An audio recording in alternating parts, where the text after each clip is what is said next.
Well, we are 2 weeks into spring training. The Mariners are 3-10 with a run differential of -21. Should we be worried? No, absolutely not. It's spring training.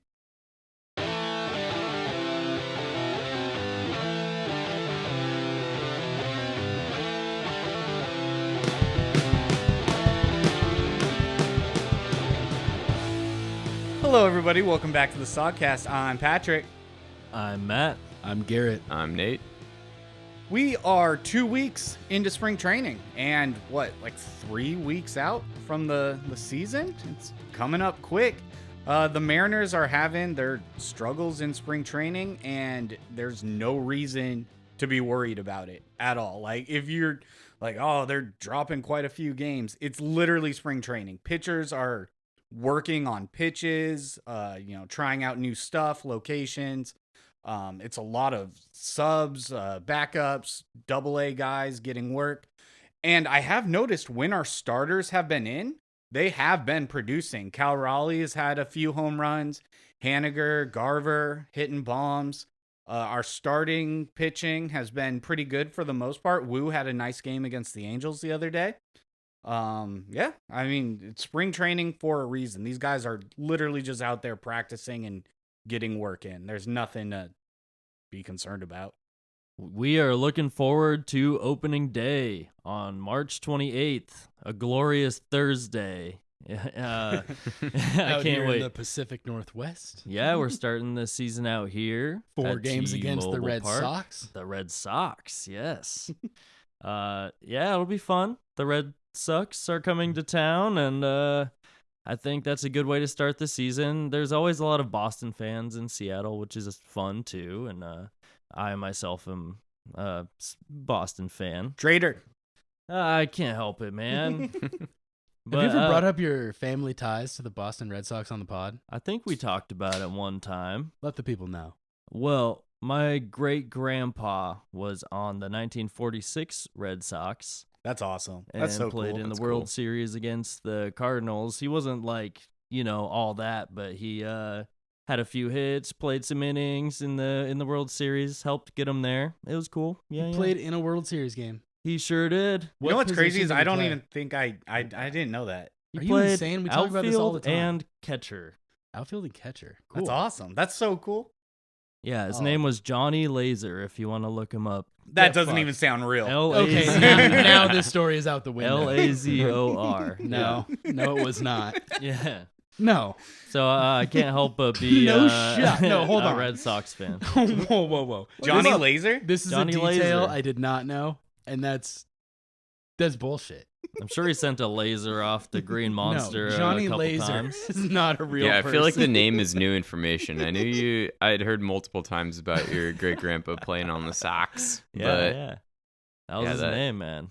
Johnny Laser, John. dude. I mean, Johnny that's a Laser. very 1946 name, though, if you think about it. Honestly, it sounds almost futuristic. Sounds like he's cyberpunk. They didn't even have lasers back Yeah, he was then. ahead of his time. Yeah.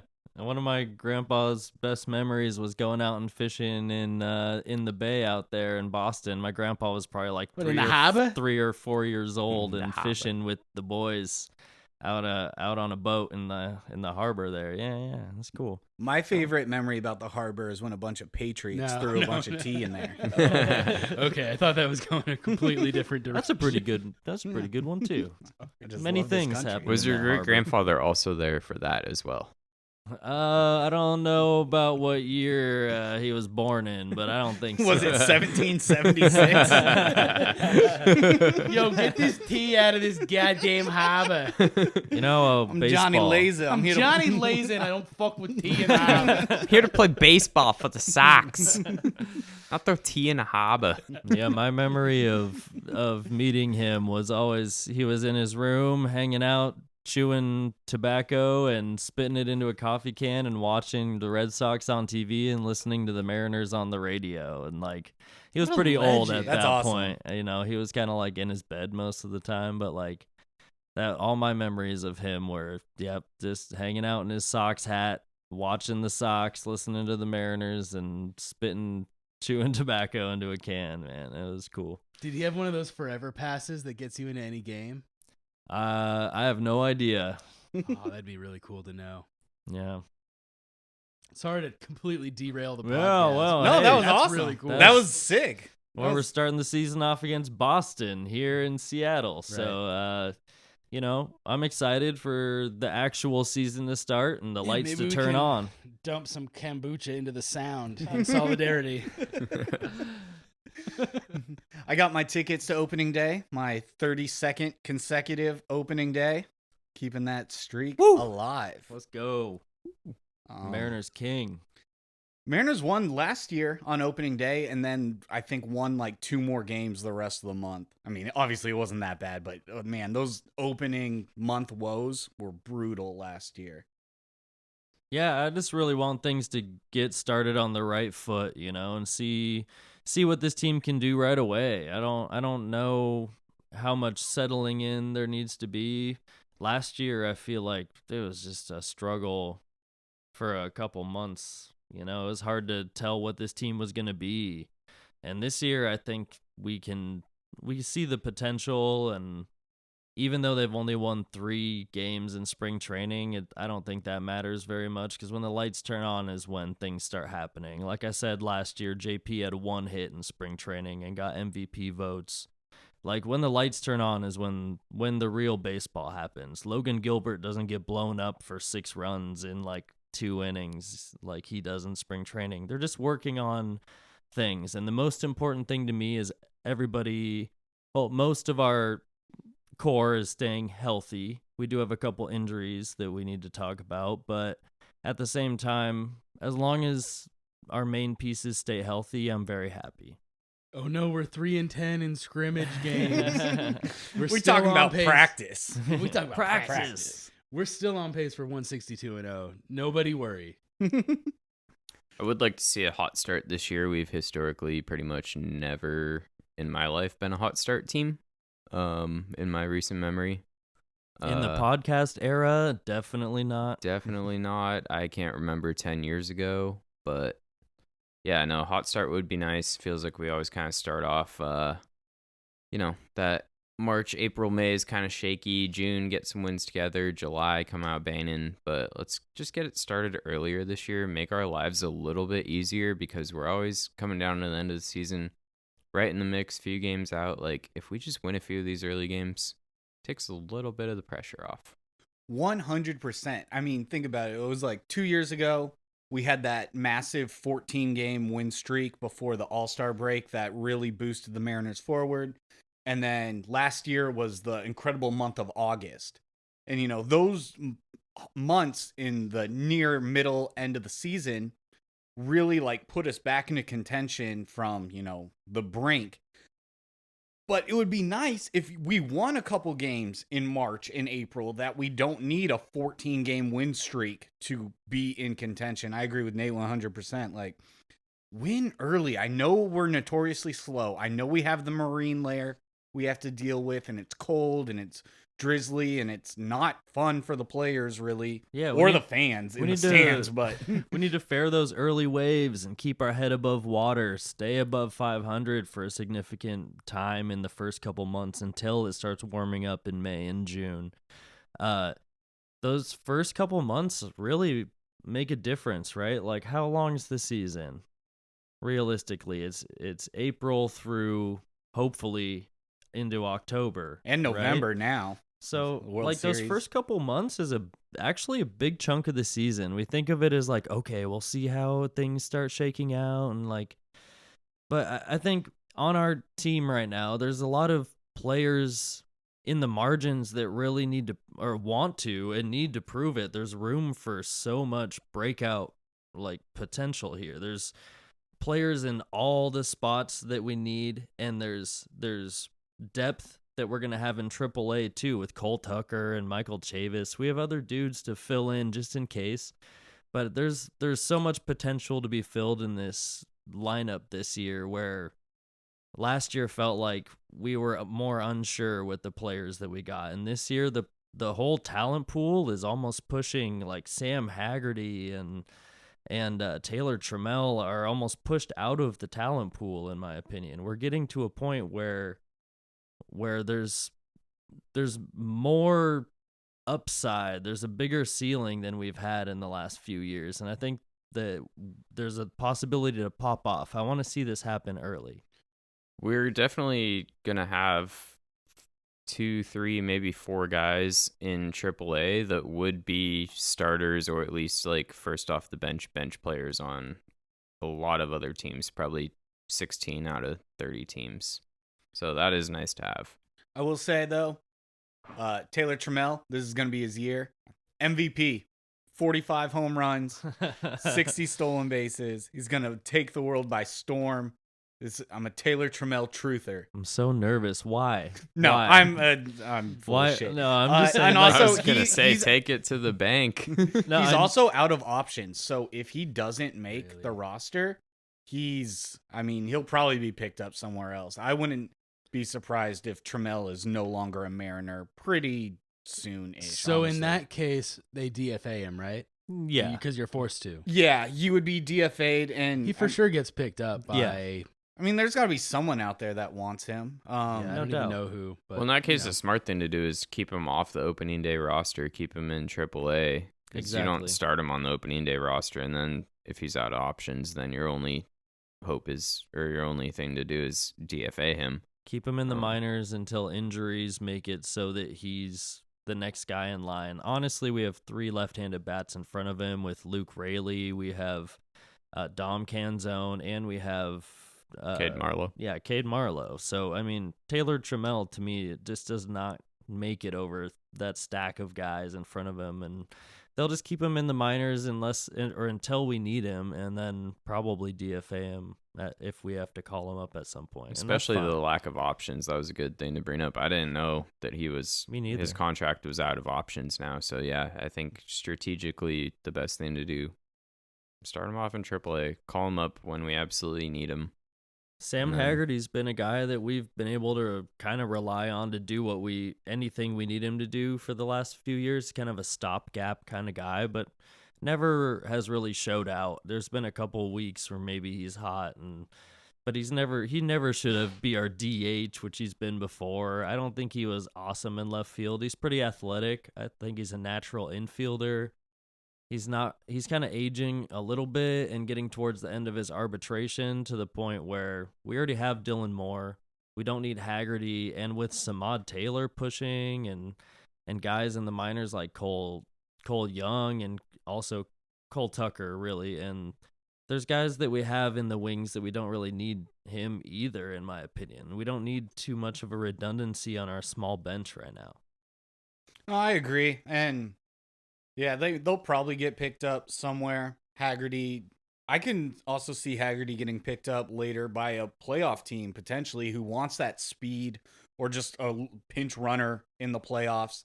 But yeah, with the Mariners getting better, we're phasing out of some of these younger guys that we were kind of hoping would make the next step forward and just never have. And one thing I'm also guilty of, and I think it's just a product of the Mariners being so dog shit for so long, that you really like root for these guys that aren't proven and they continually don't produce the way you want them to, but you grow to like these guys and you get used to them. And it is a business and we're here to win. And so some of these fan favorites or, just personal favorites kind of just got to accept that it's not in the grand scheme of the team and some cuts need to be made. I'm going to call a half-court shot. Haggerty's going to be a Yankee at some point in his career. Dude, I was just thinking that. That's insane. How that thought? Yeah, that's Because it's insane. reasonable? I don't know. Yeah, I think the Yankees could use a guy like that losing Isaac Knurpinitz? Isaac Knebel Kneffel. Yep. That guy. Yeah, Isaiah Kiner Falefa. They There you lost go. him. So, I mean, they could use a guy like Haggerty, of course. For sure. I could definitely see him on a team like that. Playing in Yankee Stadium, he could probably hit a home run or two as well. Yeah, that's true. I totally forgot about that. I just thought that they maybe take him off the bench, put him on first, let him steal second, and then that's about his job on that Actually, team. yeah, that's pretty much what I he's feel like useful Taylor for. Trammell's going to be like a pirate or a red or something.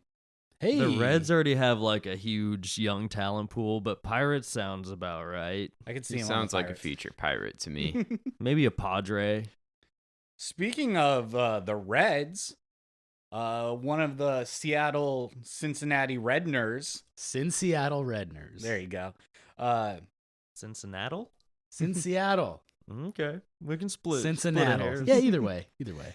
Noelvi Marte, who was part of the Castillo trade, the Luis Castillo trade, just got popped for PEDs. A big one, 80-game suspension. And that is no longer our problem, and another reason why we won that Castillo trade. That's huge. Dude, that's a huge, like, muffin on top. And it does suck. Like, you don't want to see these young guys, like, resorting to that and stuff, and it is a bummer that it happened, but it does kind of work out in the Mariners' favor. It's a good move. Or retroactively, it's even a better move. Because it looks bad. It looks bad for the team. When your players get popped for PEDs, it looked bad for us when Cano got popped. Yeah. Noelvi was supposed to be, the next shortstop after JP, right? He was like supposed to be one of the top. I think he was at the time like a top 10 prospect or something in baseball, at least at shortstop position for sure. Everybody speaks highly of him. The Reds were going to try him at third. And yeah, all those guys in that trade just kind of haven't really panned out for the Reds. And that shows kind of the finicky nature of prospects and why I don't like when I hear a lot of fans try to hoard prospects and worry about like, oh, we're giving up too many prospects for this guy. A lot of prospects in baseball honestly don't really pan out. You have the few like just bang right off the bats like Mike Trout, Bryce Harper type guys, but like, how many of those have we really seen in our lifetime where, like, a top prospect actually comes out and actually performs at the MLB level? Like, Edwin Arroyo, the other infielder we gave to the Reds, he's now outside the, like, top 300 prospects in baseball. Levi Stroud, who we also gave up, was one of our prospects. He's now back on the Mariners because he got DFA'd by the Reds. Stout. Yeah, Levi Stout. But, yeah, so, I mean... full circle, that trade really worked out for us. That really sucks for such a young guy to get popped like that, and sucks that he felt the pressure enough to, have to go that route when he really is a talent. I'll just say that every prospect is a maybe at a certain point, unless you're a generational talent like Bryce Harper or something. Yeah. And to me, like, prospects are honestly like relievers.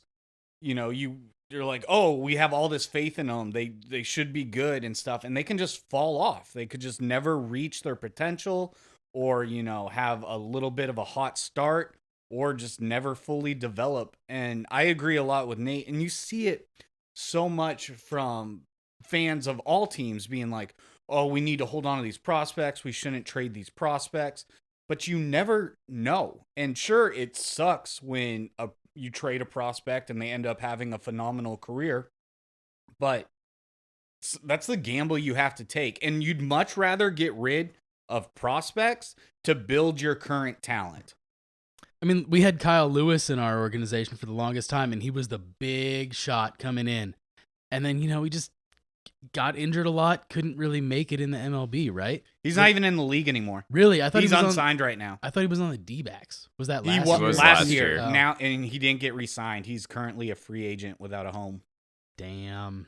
Life comes at you fast. Just goes to show, man. Everyone has different things going on in their lives. Some people get too big for their britches. Some people take drugs that that are illegal to take for their job and get popped. I mean, Fernando Tatis Jr. just had that happen to him, and I mean, he's trying to come back and play baseball and like make sure that his reputation isn't as tarnished, right? He still has a long time to do it. And same with Noelvi Marte. Like, this is something that is easily forgettable if he goes. He can out come and back plays from it well. for sure. But it's something that at the end of everything, it's something that happened, and you have to remember that. Just like Robinson Cano, like it happened later in his career, but it just gave me another reason to not like him. See, like, that's I way had worse. A feeling, right? Like, I had a feeling that I was like, I don't like this guy, man. Yeah. I'm not sure he's like the guy that he thinks he is. that's or- so much- way worse because he Yeah. already had a Hall of Fame career like pretty much locked up, and then at that point Yeah. to get busted, like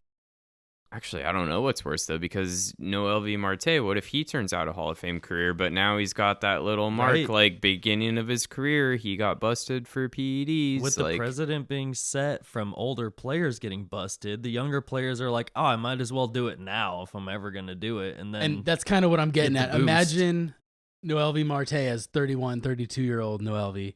And he's like, dude, I was young. I'm new to the league. I didn't know what I was doing. So easy to Super write regrettable off. decision. Like, he has all the room in the world to come back from this. Just, clearly don't make a habit of it. But the thing is with baseball, especially after cracking down on steroids, pretty much getting popped, even just one time, is an automatic Hall of Fame dismissal, or like not even considered. A-Rod, Barry Bonds, Mark McGwire, Sammy Sosa, all guys that realistically should be in, but because of steroids, they are not. And that black mark hangs over everyone for their entire career. So Marte could end up putting up a Hall of Fame career, and it would be interesting. I mean, and then again, that's a big maybe. Who knows? What if he never even cracks a major league roster? If he's not a repeat offender, I don't feel like it'd be a hindrance to something like a long, great career. You know what I mean? feel like But the that's- baseball But, I mean, writers look of at Barry America, Bonds. I feel like that's always Association, whatever, that's always like, in the back of their mind, though. Like, if he got popped that young and then he has a great career after, like, what if some people, I don't think I would think this way, but what if some people are like, well, maybe what if he was still like doing some kind of PEDs that like maybe he just timed it around the drug test properly and didn't the get seed has popped. been Like, planted it's always for sure. gonna show up as a flag. Yeah, but hopefully at the time that we're voting on guys like Noel V. Marte for the Hall of Fame, there will be Yeah. more legitimate baseball writer association people You think who in 2074 we're going to look everything. back? They can take the culture and the time into account. You know what I mean? Because I feel like right now, our old guard of Baseball Writers of America Association, the people that vote on Hall of Fame ballots, are like, They're the guys who threw tea into the they're harbor. old, or they like they're kind of disconnected right now. It's a weird time where like there needs to be a change of guard on who votes for the Hall of Fame, and I don't really care that much about who gets into the Hall of Fame or not, because I know who was great at the time, in the era, in the culture, P. Rose. from 1998 to Everybody 2003. Like, dude, like all those guys were really good at baseball, but so many dudes were roided up that that don't have the black mark because it wasn't proven in court or whatever. It wasn't on the report and all that.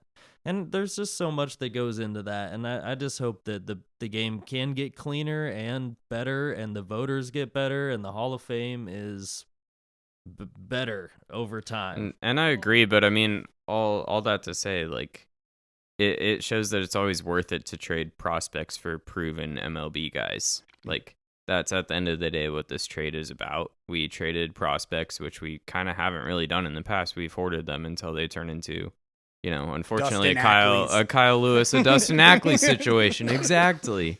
Like, we hoard onto these guys because they're a Baseball America top 100, top 5 prospect or whatever. And then, you never know what can happen. So if you can go out and get a proven talent, like, we need to do more of this in the future, especially with our stacked farm system now. I wanted to go on a quick tangent, kind of going off of what Matt was saying about the baseball writers voting for the Hall of Fame. Actually, a two-part. One, how you said, Matt, like, oh, the Hall of Fame doesn't matter as much, like, because I know who was good and stuff, and I totally get it. But think about history. Think about 100 years from now. They're not going to remember what Barry Bonds played like. They're just not going to see his name in the Hall of Fame. And a bunch of guys like that, like Barry Bonds is an extreme example, but there's guys that maybe should be in, and even though we know they're good, their names will be lost to history. There's arguments like that now. Like, why is this guy in the Hall and that guy's not? Look at their stats. Like, now there's going to be a historical record of stats as well. That's the thing. I Ever see since that, we've but- been keeping stats like that, the record, you can go back and look at it, and now people are like, whoa. For example, Babe Ruth put up these numbers, and then there was a guy right next to him putting up, not similar numbers, but similar numbers in certain areas. You can kind of weigh like, whoa, we've been keeping stats for a while now. And I think the more baseball nerds get into it, stat nerds, Matt Korsmos of the world, they'll, these guys are in the conversation now. Johnny Laser is, will never be talked about, but if we bring him up, maybe he will. Let's look into it.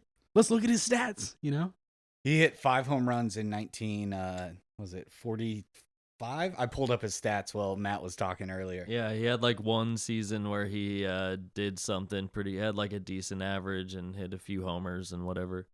1945, batted .310 and had 5 home runs. And home runs were a lot. You're playing in stadiums that like don't even have fences, like the Polo Grounds. Center field is like 875 He played feet at away. Fenway. Let's be real. Like it's not too far to left field. Wearing high waters, choking up on the bat, hitting home runs. But another tangent I had about the baseball writers voting for the Hall of Fame, I think there needs to be some changes. And like Matt said, they're definitely like this old guard of these writers that get to vote. Like, look, I think if they have their vote now, like it's fine, but use it wisely, right? Like you use it. there's Or people that pass turn it in to people that should be voting on this stuff. But now, more modern, like it's not like you're a writer, you're not involved in the association. Now it's like there's cool guys talking on podcasts that should be voting on this stuff. There's guys that truly care and love the game of baseball that should be voting on this, rather than people who are kind of washed and like don't understand the full scope of it because they were involved in it so long ago, or like cover other sports. There's so many weird things that go into that, but It pisses me off. There's baseball writers that have you have one of the coolest responsibilities in the entire world. You get to vote people for the Baseball Hall of Fame. And there's writers that turn in blank ballots year in and year out. They just don't even cast a single vote. Or they'll like want to protest something. Or only vote for like They, like- Bonds and Clemens. Or They like strategic vote in some way where like they don't vote for a guy this year because they figure he'll be around by his 10th year on the ballot and he will get enough votes by then or something. Some weird stuff that I've heard about on other baseball podcasts that like writers have been brought in and they talk about, and they're like, oh, it's all about the strategic voting. Yeah. I'm like, no, dude, fuck you. Vote the best players. Well, Fuck you. It's like their strategy of not making Ken Griffey Jr. the first unanimous Hall of Fame vote. They purposely let him off. Or one writer specifically left him off the ballot because they were going for this, there's never been a unanimous Hall of Fame pick before. Until the very next year when they voted Mariano Rivera unanimous. You're telling me Mariano Rivera deserved it over Ken Griffey Jr.? Like, they were just waiting to make someone unanimous. And of course it had to be from New York because a lot of these writers are on the East Coast. Bullshit. Like, that's not what I think. Like, when we get into the weeds about stuff like old guys voting on Hall of Famer unanimous decisions because XY, like, I don't fucking care. I'm so disconnected and like removed from that because the way I grew up watching and loving baseball isn't any of that. That's all like over the hill, just like banter and bullshit and politics, and I don't care too much. It's great about that it. you don't care, but I really respect that about Matt, though, where he's like, dude, I don't care about baseball writers. Like, I'm talking about it now. Yeah. We're getting into the weeds about it, but like, it's not what makes me love baseball. It's just like people who are too involved in the social political scene of who you are and I completely the agree scope with you, of but I see where Patrick's coming from. That media. is not the mainstream. Yeah, it's great that you don't care. It doesn't change the fact that Ken Griffey Jr. now will never get the chance to be a unanimous Hall of Fame vote. Yeah, And it's they a legacy purposely thing on your record forever. And they purposely left him off so they could make a Yankee the first unanimous. understanding that they may have done that on purpose. It doesn't hurt me in my heart because I know Ken Griffey Jr. is that guy. You're sort of doing exactly what Matt is saying. What? You know the history, and so to you, in your mind, Ken Griffey Jr. should have been unanimous. That's exactly what Matt's saying. Yeah, Like, we're there's at an the old same player where I know what he conclusion. did, and I appreciate that about him, but the record books say something different. I know or that But the I'm talking media- 100 years from now, Yeah. someone's looking back. Ken Griffey Jr., they're going to be like, oh, he got 99.7% of the vote or whatever it was. And then Mariano Rivera. But Matt's doing gets- that right now. See, I would 100%. hope that 100 years or down the road or anyone decades from now can look back and see that happened and see the nuance and say, oh, those people were wrong. That one person that voted that way was wrong to do that. And he was obviously doing that on purpose. You know what I'm saying? Like, Ken Griffey Jr. should be the first guy. And there's things that we can look back in history that's like that now. And I hope that the people in the future have that outlook, like the nuance to see that and say Ken Griffey Jr. really should have been that guy. I do get Patrick's point though. Like maybe like guys like us, like diehard fans, will really delve into the stats, but like maybe the casual kind of observer getting into baseball are not really as into it as we are. Like And that's sees, and that's think that's fine. okay, Like too. I don't But- care how much of a fan you are, but like they'll look at that and see Ken Griffey Jr. only got 99.9% of the votes and Mariano got 100%. So by default, Mariano Rivera was a better player and the best player in the history of baseball based off of and Hall if of As you far Fame as Google- East Coast bias goes, you can say the same thing about DHs and relief pitchers. Oh, he didn't play the full game kind of argument. And then immediately vote in a relief pitcher. Well, this was like one of our We early talked about episodes. this last season. I went on a big tangent about how Edgar Martinez had to wait 10 years, and in his final year of eligibility, they finally let him in as a Hall of Fame DH. And one of the well things, deserved. yes, and one of the things that went against him is, oh, he only played part of the game. Mhm. Who plays less of a game than a damn closer? And don't get me wrong, Mariano Rivera. Oh, it's not an easy job by any means. And he No, threw and- one damn pitch. Yeah, right. And like, don't get me wrong, more people have walked on the moon than have scored in the World Series against Mariano Rivera. That is crazy.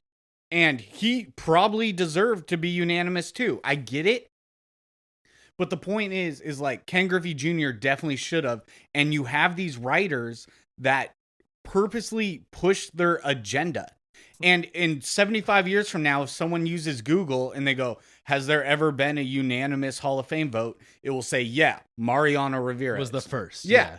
So and to us, And if it means more, but I'm talking I'm in the hoping depths of time. I'm Right. hoping that those people will also realize that the other people voted into the Hall of Fame in that period were that good too. Easily, Ken Griffey Jr. is one of those players, like that is one of the best no matter what. And if they do that research, they'll realize that he's the guy. Anyway, And I think they just- will.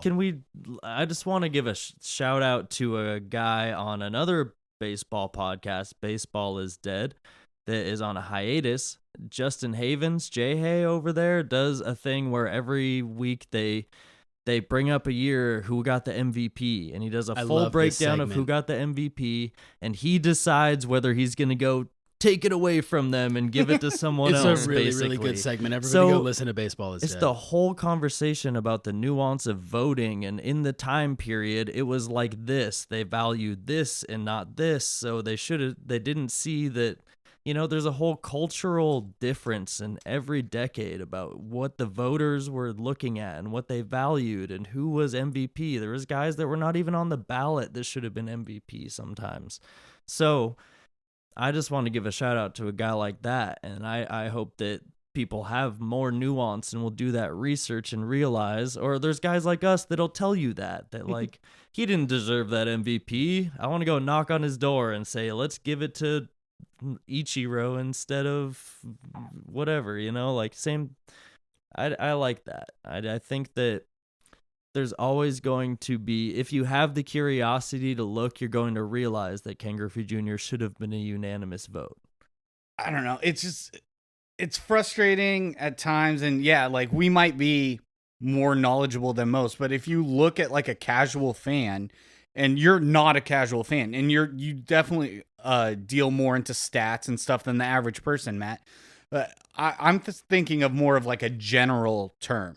So like I mentioned, like someone in the future Googling, finding out, oh, Mariano Rivera was the first unanimous. Like, and we are on agreement about the writers needing to kind of be a change of guard Yeah. and stuff. The example I'm making with Jay is like he's taking the context into who was voting for this, what was the culture at the time, and what was valued in the game. Like Barry Bonds isn't in the Hall of Fame because it's too soon. Like, do you think at some point the voters down the road will put him in?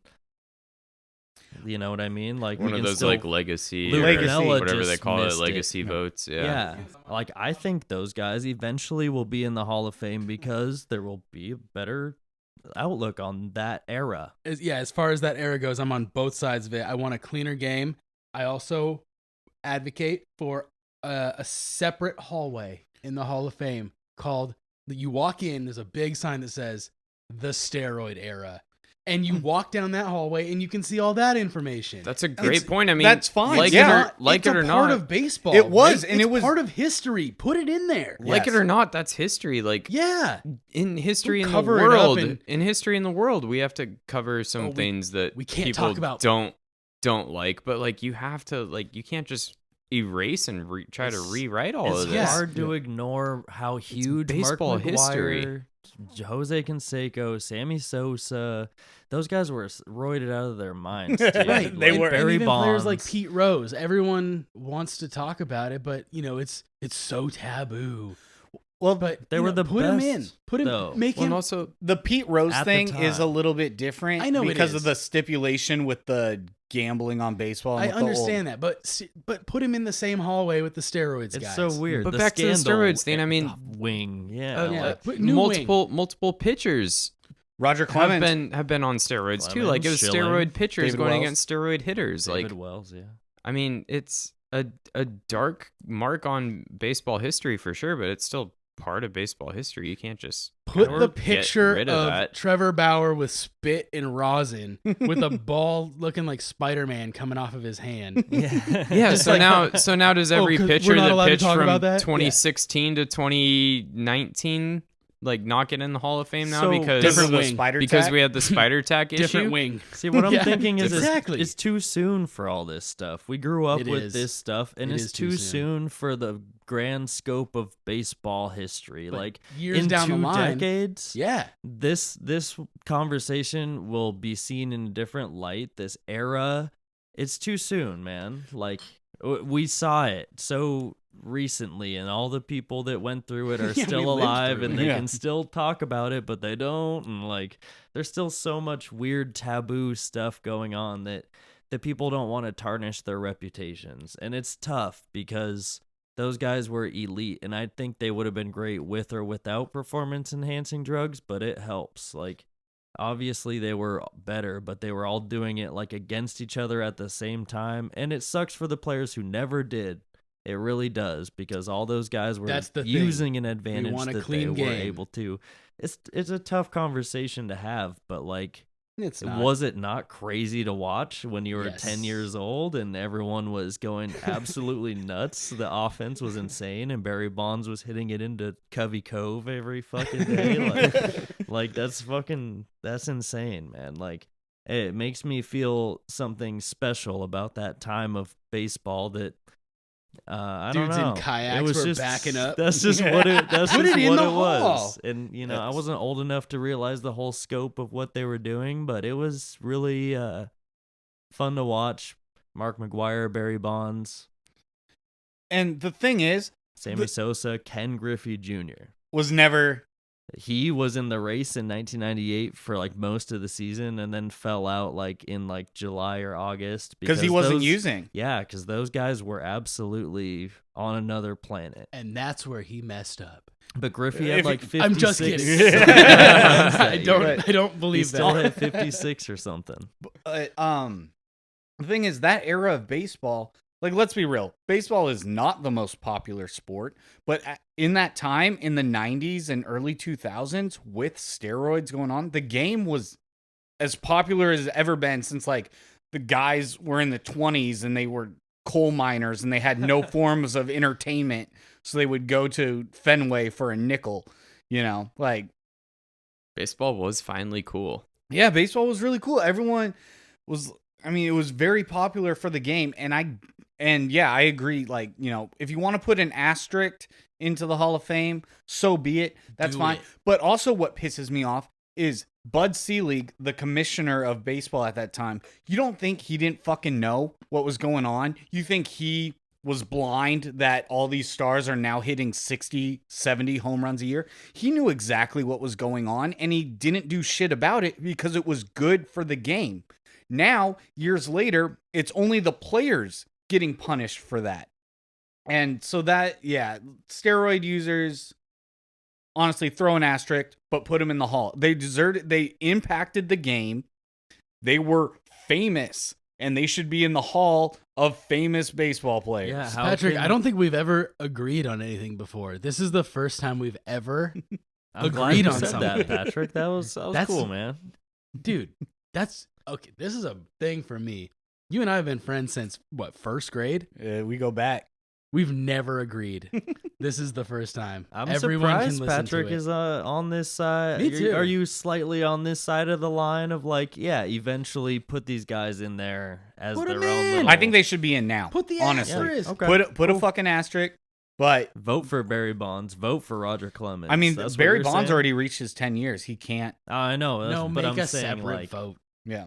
I'm saying like Make those it the guys should have asterisk vote. voted them in, kind of a thing. Like Sammy Sosa should be in there, and Mark McGuire.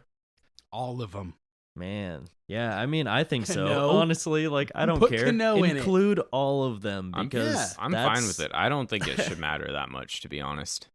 Everyone should know in the context of history. It should all the details about all of those guys should have everything included about what's going on at that time. Mm-hmm. Another thing that pisses me off, Barry Bonds does not have an asterisk with his home run record. He beat out Willie Mays for all-time home runs, and he's recognized for that. He's recognized as the all-time home run leader. So you're not going to put an asterisk next to his home run record, which Alex I think Rodriguez. you could do, possibly. That's a different can of worms. Sure, But- different argument. Yeah. But he has the home run record, but you're not going to put him in the hall because of steroids? How can you pick and choose? Either take away his home run record or put him in the fucking Hall of Fame. What about Alex Rodriguez? Alex Rodriguez, 696 home runs. in the Hall hall. of Fame. Hall of Fame, in my Goes opinion. in the hall. I believe it. It might be an unpopular opinion here in Seattle, but I don't know. I Same can't hate the thing. dude. Did he get busted for PEDs at some Yeah. point? He was in the Who? Balco scandal, he yeah. was- A-Rod? he's- Oh, he yeah, got known, popped multiple right? times. So I mean, same thing, right? Like one of the best baseball players ever, hit more home runs than everybody ever, and not everybody ever, but the 99th Sure. percentile home runs. I guess like 696 home runs. That's Hall of Fame worthy. no shit. But like Regardless. real stubborn Mariners fans Just would put the him disclaimer in the Trader fucking- Hall of Fame. his- But Well, that that's deserved but too. that He only was- exists in our minds. Yeah, That's that- not a real when thing. we're Well, Seattle. not just us. Yeah. A-Rod burned a lot of bridges. Rangers. He burned the Rangers so bad. He decimated that roster for like over a decade. Because at that time, He set them back so far. he did. Because at that time, he signed the largest contract in baseball history, $252 $252 How many million. years? Do you remember? Was it 8 or 10? I think it was maybe it was in that range. It's insane. So sick that we all have access to this information, but we won't look it up. No, because we're talking. We yeah, don't- exactly. we don't I don't have time for that shit. I don't have We're- time to run every single stat. I'm going off of memory. But yeah, A-Rod burned and a lot of bridges, and sometimes, and I disagree with this, the Hall of Fame keeps certain people out if they're assholes. Like Kurt Schilling. Kurt Schilling should probably be in. He was tied to juicing, so that also hurt him. But also, Kurt Schilling and A-Rod, notorious jerks. Like, people didn't like them. Yeah. And baseball writers, and this is tying back to baseball writers needing a change of guard, they've publicly said, like, oh, we don't like you, so we're not going to vote you into the Hall of Fame. Kurt didn't give a fuck. He was just like, I don't care, man. Like, I just like That hurt his I'm chances, just too. yeah. He got attacked and attacked back, and I mean, not in like any crazy way. He just doesn't. I don't think he cares that much. He's like, yeah, shove it. Like, whatever. I know what I did. You guys decide. I don't really care. Like, I'll tell you how you're bullshit. And like, he just did that kind of thing. And yeah, it rubs everyone the wrong way. And yeah, maybe he's kind of an asshole about it. Like, but that's Kurt Schilling. Do you see him pitch? He was mean as fuck. Do you expect anything that doesn't make different? him not a good baseball player. Yeah, like, he was great, man. I loved watching him pitch. The A-Rod deal was 10 years. 252, 10. So that's a 25 mil average AAV. So we're thinking about today. Like, that's a big deal today. Huge. Yeah. And I mean, I know It that was equal sucks. to 252 million, It was the biggest at the time. equivalent to 428 million. That's Says Google. That That's was still the biggest mammoth. deal at the That's time. huge. Yeah. That's like borderline Otani money. It's getting close. That's That's like just what? under Otani money. Xander Bogaerts signed for similar money in today's. I guess that was. Well, we definitely got on quite the topic there, but we should kind of revert back. It is kind of funny that we talked about Marte getting popped for steroids, and then it led to this long conversation about the Hey, Hall man. of Fame. That spark happens sometimes. That You was never awesome, know though. where That was we're a lot gonna of go. fun. I hope you guys enjoyed listening to it. We are going to kind of revert back to the Mariners, though. There is some Mariners news to talk about. Matt Brash going down with injury. We needed another reliever, and we picked up a pretty good one. Ryne, not Ryan, Ryne Stanek. Good reliever. Only problem for me, dude was a Houston Astro, and I don't like that. Yeah, it might rub you the wrong way, but I mean, he's been a pretty good reliever, a pretty locked down back end of the bullpen reliever for him, or for them, for the last quite a few years. We've seen him pitch against the Mariners quite a few times, and sometimes we get the best of him, but usually he gets the best of us. He's a guy who can pretty much strike out anybody. Yeah, he throws heat. Yeah, he's got an That insane. slider. He's got insane strikeout numbers, and honestly, I'm not mad at the pickup at all. Especially because, again, filling a hole. We lost a reliever. We went and got a reliever and a damn good one. He had a little bit of a slightly down year last year, but I mean, notoriously he's good. Although we talk about how relievers are finicky, you'll never know, but the potential is there, and who knows? This could just be a rental. Maybe he comes out early in the season, fills some slot. Matt Brash comes back from injury, and then Stanek's gone, or he performs really well, and some other random middle reliever gets the boot, and Stanek stays with us. I have a two-parter. Oh, go for it. So, what do you think about the Abraham Toro pickup a couple years ago? Sure, it was in the middle of a series. We traded Kendall Graveman. Oh god. However, we got Abraham Toro, and that was a full-blown rental situation, right? Not necessarily. we we had him kept for Toro several- for we kept had him Toro for for 2 like 2 years. more years after that. We had 2 control over him. He Yeah, was but still one in of those was a arbitration. COVID season. He was still in arbitration is the Okay. point. We still had Well, control over his What contract. I'm saying is he was an Astro. Were you mad that we had an Astro on our team? Not I when was he mad started because performing, right? I was mad because he kind of sucked. But if Yeah, he yeah, wasn't, yeah. He wasn't but if really- Stanek comes out, like I'm gonna be honest, I have no moral standing whatsoever. If Stanek comes out and performs well for us, like he's gonna be one of my favorite relief pitchers Absolutely. this year. That's kind of Like, where I'm at too. Like, Yeah. I'm sorry. Also kind of doing a bit. Like, I don't care that much. He's not like an okay. Alex Bregman. Or, Right, that would be rough. yeah, I would be pissed. Yeah, actually, I wouldn't be happy. That is about kind that. of devastating. But it's just a random reliever. Yeah, I'm yeah, just for like sure. throwing a little bit of shade at the Astros, but honestly, I don't care that much. yeah. We've seen a lot of Stanek over the years, man, and Yeah, we like have. sometimes we get the best of him, and sometimes he gets the best of us, and it goes both ways. However, Yeah, your I- second part. let me get to my second part. So we picked him up early March.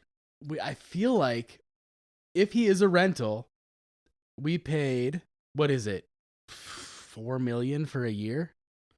Well, I'm Something saying, like that. I mean, And then if we end up flipping him at the deadline and he is a full-blown rental, like there's a team who's going to pay him a lot more money. I think we got him cheap. That's kind of what I'm saying. I don't think we flip him at the deadline if he's performing well, and No. we get Brash back. That just stacks our bullpen. That's what I'm saying. deeper. Brash will come back. He's not out for the season. He's not out for half a season. no, he He's gonna be doesn't have back- full blown saw. Yeah, he's out for not long. If we're not paying Stanek a Couple lot, weeks a then we don't flip him. We just use him. That's great too. I Yeah. just don't see how it's a bad thing. No, It's it's not. not. And I It's think not at all. yeah. I hope we keep him, honestly. Yeah, me Yeah, I too. hope he I performs mean- well. I was just saying that I'm if thinking- he's not performing well, then we just drop him when Brash comes back. Yeah, it was I $4 don't think million, we drop whatever. him. I think we can get something for him at the deadline. If you're just gonna drop Oh, I see him. what you're saying. Yeah. I got you. Yeah, I I got you. don't think we drop him at all if he's performing half I think we decent. do- We we do stack not him with drop the rest Stanek. of the guys in our bullpen and keep him through the season and just let him go into free agency. If we're paying him only what you said 4, I think so. I gotta double That's what check I mean, that. whatever. But I think it's $4 million for a year. Yeah, we signed him for 1 year. I know that, but I don't know the he's filling dollar in amount. Brash's role for now, and we have him for the whole year. So I mean, that's great. He has over 10 strikeouts per 9 in his career. Last year was 9.1, which is the lowest in his entire career, which is also insane. If you have a 9.1 strikeouts per 9, that's still really good. I mean, Stanek is a guy who can hold it down. He has a ton of experience. I'm not worried about the volatility. Like, I think if he's healthy, he knows exactly what he's doing and how to attack batters, and there's no problem. I think that adds to the stability of our bullpen. All right, so it is a $4 million deal for a year with $2 million in bonus available. So That's cheap. Some That's- incentives. that's according to Keep him all MLB year. trade rumors. So I don't know. I don't know Unless who we're wrote that, but- completely out in the standings, we keep him all year. yeah, absolutely. Yeah, no, it is a good move, and I was I saying think that that's cheap. yeah. That is cheap. And I think we got a deal on this. And even if, like I'm saying, if it doesn't pan out, we flip him at the deadline to a team that can use him and get some of that money back. And it's a very cheap rental at that point. It Yeah, was- no, That's like I- worst case. Yeah. and- However, I'm saying we keep him. You know, he's on the team now. Yeah, and I'm happy with the move, and I'm really liking the way DePoto this year has filled in like the holes in our roster, and like when we need help, he's gotten it. And you know, we do have to understand that the Mariners are never going to be the big spenders. We're not straight up playing Moneyball like Oakland in the early 2000s, but we're not going to be the Dodgers. We're not going to be the Yankees. And before, it has hindered us, like especially last year, DePoto trying to get too cute with his moves and just filling the roster with dog shit. Right now, I see a combination of what the Rays have been doing and what the Astros have been doing for years. Like, both of those teams have made the playoffs more times than not in the last decade. They both do certain things well. The Astros grew a nice young core really well and had a sustainable longevity outlook while also having a little bit of payroll flexibility, but mostly homegrown players. The Astros and the Rays both did that, yeah. The Rays, they know how to pitch, find people who they can fix and help get better. They know how to get rid of a guy before their fall off. They use them for their peak and then they get rid of them. The Mariners are falling into all of these categories of like how they've been taking notes for sure.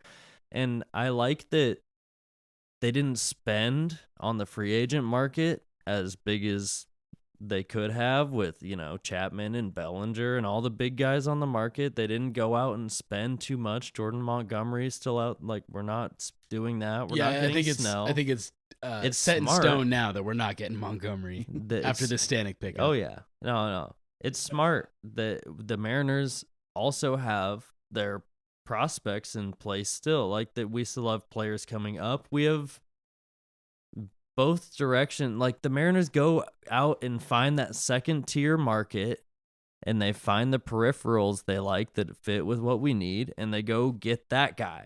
They don't go get the shiny guy that's out there and commanding that price. Like, they find that shiesty deal because we don't get a payroll. Like, DePoto and Hollander don't get the bank, you know what I mean? So they have to go out and be that way.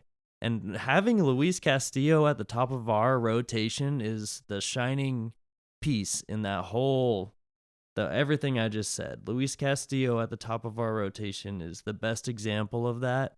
And I love how they've worked on the margins to make our team better this year than it was last year, because they knew they got C tier players instead of B plus, like with potential players this year. And it is nice the move that the Mariners made, and again, just making the roster better. Brash coming down with injury. It hurts. Boom. Immediately get help. Not, let's just see what happens or maybe call up a AAA guy and hope he performs well. No, they went and immediately got help. This roster, I'm happy. I'm so happy with this roster. How 4D chess was that situation, though?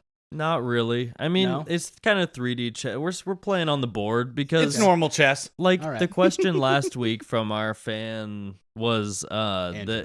Andrew was that Ooh, like, that's two why would- shout outs. He owes us another question. why would we go out and get a starting pitcher when if we're Right. missing Brash, we like I was saying, just go out and get a more high leverage reliever.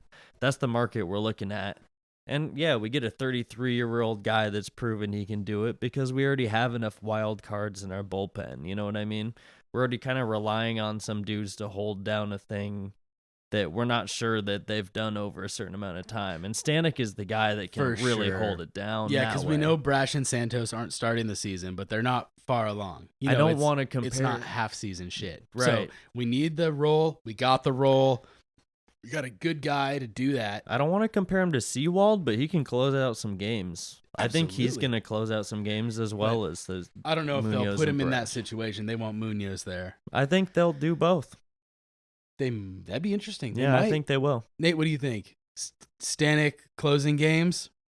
I think they're gonna flip it around a lot this year. That's I what could see Matt's saying, Stanek yeah. closing out games. Yeah, I'm on Matt's side. I mean, I said it a few weeks ago. Imagine the last three pitchers, are 7, 8, 9 innings are Brash, Munoz, Santos in some form, and now Mhm. you just add Stanek to that. Like, if you're hopefully, knock on wood, but if you're not up on the Seattle Mariners by the 6th inning now, like, the game's over. All right. So All right. great now- point. I have a question for you. So if you're saying Brash, Munoz, Santos is our three in whatever order, add Stanek. Right now, Now add Santos, Stanek to the Yeah, to the it's our back conversation. four So now we have core rotation. four. Right. You're now, not replacing Santos one of and those Brash three. aren't there though. Like they're not going to start the. Well, they're No, not going to no. be there until mid-April, so we only And that's fine. That's- That's Yeah. that's so early. first They 3 have a- weeks of the season. It's they're- okay. They're still going to play a full season. I could see that those guys down the stretch will be there in the back end more than Stanek. He'll be more of a setup guy. I could see Stanek being used in higher leverage situations early. Yeah. But I Yeah. really like that we picked up a veteran reliever like that. And let's just hope he doesn't fall off a cliff. I mean, we're pretty adamant here that like relievers are finicky, and he has had a good career. Hopefully the wheels haven't fallen off, and I don't think they have, but it is always a potential threat that this reliever just all of a sudden can't find the strike zone or is leaving meatballs over the middle. But It looks like he's been healthy the last 3 years, pitching 68, 54, and then 50 innings, but it's going down and he's getting older, and I don't think there's been an injury, but he's been getting used less and is less effective over those years. He's So what, he is on a 30? decline. He's 30, He's about to be 33. 33. Ooh, that is Yeah. kind of old. I'm late 20s, and I get out of bed sometimes, and my knees and back hurt. just wait till Yeah. you hit those 30s, So bro. it Yeah, seems dude. like he's on his decline, but maybe we can find something that we can really exploit and use him in the situation we need to. I mean, it's good to fill in for now until our guys can for sure be healthy down the stretch. Well, I mean, that pretty much covers it. There wasn't a ton of Mariners news this week. It's just been spring training and practicing and stuff. So the Stanek move is the only real move the Mariners have done. He's Yeah. he's a veteran guy that's on the slight decline, and we can use him for now since our guys aren't sure they're gonna make the beginning of the season. That's great. It's a good move. Yeah, I'm sorry. I'm not gonna lose or gain sleep over signing No. a reliever for I mean, 1 year. it's Like, it's a good move. It's cool. I think It's it's the a right good, move. smart move. But It's a lateral, very neutral move that helps us, but also like there's no help or hurt. This like a slight plus, you know. It's good. It's good that we are aware of our problems and aware of what we need right now to have a good start to the season, which I think is the most important part because the season starts March 28th against the Red Sox. Yeah. And we are excited. We want to come out big against the Red Sox and start hot. The Red Sox didn't make enough moves this year, and the Mariners made many moves to make their team better, and we just want to kick the shit out of the Red Sox, start the season right. Damn straight. I'm excited to kick the shit out of the Red Sox. Yes. Let's Out of hope. the Red Sox. Red Sox. Well, thank you all for coming on this journey with us. I know we kind of started just talking about general baseball stuff, but honestly, it was a lot of fun. And let's be real, it's spring training, and there was only one move made over the week, so our topics were kind of limited. So it was kind of nice that we got to Meander. dive into all these other baseball topics. Yeah, you get to hear us talk about baseball. We Instead talked a of lot just- about the Mariners. That was just full baseball. Thank you all so much for listening.